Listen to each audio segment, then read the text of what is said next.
আপনারা জানেন যে মহামান্য হাইকোর্টের দ্বৈত বেঞ্চ বিচারপতি নাইমা হায়দার এবং মাননীয় বিচারপতি কাজী জিনাতকের বেঞ্চ 285 জন প্রতিবন্ধীকে তাদের প্রতিবন্ধী কোটায় সহকারী শিক্ষক প্রাথমিক বিদ্যালয়ে নিয়োগ দেওয়ার জন্য নির্দেশনা দিয়ে রায় দিয়েছিল। উক্ত রায়েরই আজকে চূড়ান্ত রায়টি লিখিত আকারে প্রকাশ হয়েছে 17 পৃষ্ঠার রায়, যেখানে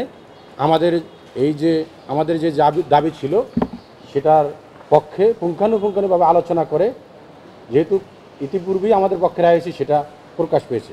এই রায়ে যে বিষয়টি উল্লেখযোগ্য সেই বিষয়টি রয়েছে যে যেহেতু এখানে একটি কথা আমি ক্লিয়ার করব যে এই রায় সার্কুলারটা কিন্তু ছিল প্রাথমিক বিদ্যালয়ে সহকারী শিক্ষক নিয়োগ সার্কুলার 2020 সালে।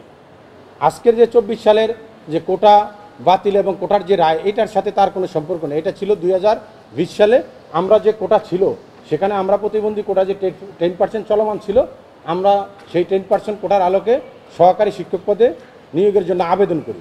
যথারীতি আমরা লিখিত পরীক্ষা উত্তীর্ণ হই, ভাইভায় অংশগ্রহণ করি। কিন্তু রেজাল্ট প্রকাশের পরে দেখা যায় যে সার্কুলার এবং তৎকালীন যে আইনে 10% কোটা ছিল প্রতিবন্ধী আর এতিম প্রতিবন্ধীদের জন্য, সেই কোটাটা 1%ও মেনটেন করা হয় না।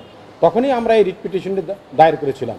আজকে এখানে যে আলোচনাটা করেছেন মহামান্য হাইকোর্টের মাননীয় বিচারপতি মহোদয়গণ, যে প্রতিবন্ধী সুরক্ষা আইনে যে 35(1) সেখানেও বলা আছে যে তাদেরকে কোনোভাবে ডিসক্রিমিনেট বৈষম্যের স্বীকার করা যাবে না, এবং সংবিধানের 28-এ যেটা বলা আছে যে পিছিয়ে পড়া জনগোষ্ঠীকে আগে আনার জন্য যে কোনো পদক্ষেপ নেওয়া যাবে, সেটাকে এখানে প্রাধান্য দেওয়া হয়েছে। সর্বশেষ একটি নির্দেশনা দিয়ে মহামান্য হাইকোর্ট সরাসরি একটি নির্দেশনা দিয়েছেন যে the respondent are directed to appoint the petitioner, যে এই যে 285 জন আমাদের পিটিশনার রয়েছে তাদেরকে প্রাথমিক বিদ্যালয়ের সহকারী শিক্ষক পদে তৎকালীন সার্কুলার আলোকে যে 10% কোটা ছিল তার আলোকে তাদেরকে নিয়োগ দেওয়ার জন্য নির্দেশ দিয়েছেন।